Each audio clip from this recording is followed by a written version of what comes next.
El motor de la historia es la lucha de clases, según Karl Marx.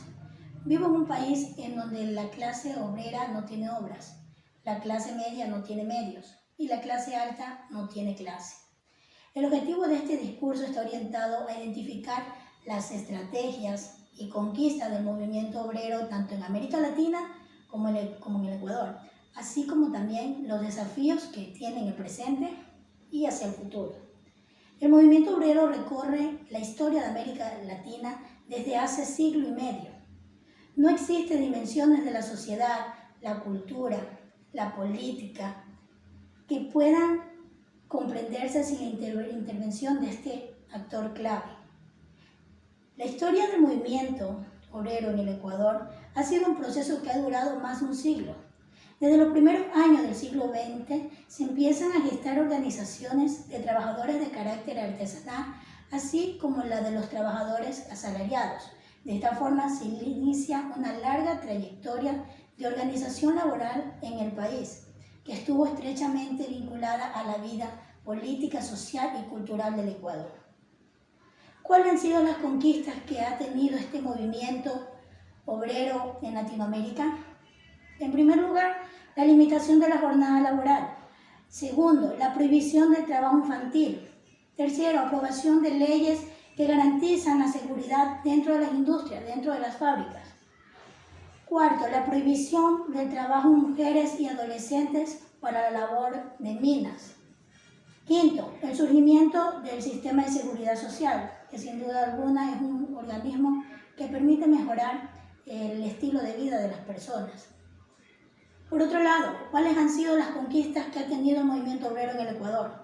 A partir de la Revolución Juliana se conquistaron los principales derechos de los trabajadores y con la expedición de la nueva reforma del Código de Trabajo en 1938 se logró para la clase obrera establecer un salario mínimo de acuerdo al desempeño de su trabajo, jornada máxima de trabajo de 8 horas, descansos, días de descansos, los contratos individuales y colectivos, la sindicalización, la seguridad social y las indemnizaciones que por determinados factores les corresponden. Además de todo esto, en el Ecuador se logró un largo proceso de conformación de grandes centrales nacionales de trabajadores, como el Frente Unitario de Trabajadores que lucha por los derechos de la clase obrera. Estos fueron una de las mejores estrategias que impulsó el movimiento, el unir fuerzas con movimientos sociales y políticos para hacer frente a las políticas dominantes que mantenían oprimida a los ciudadanos. Para el avance del movimiento de los trabajadores y el efectivo dominio del trabajo por encima del capital, es necesario comenzar a reflexionar si los tipos de organizaciones sindicales, así como sus luchas, responden a las nuevas realidades del Ecuador. Caso contrario, el peso de los poseedores de capital pueden imponerse ante la flaqueza o ausencia de las luchas de este movimiento.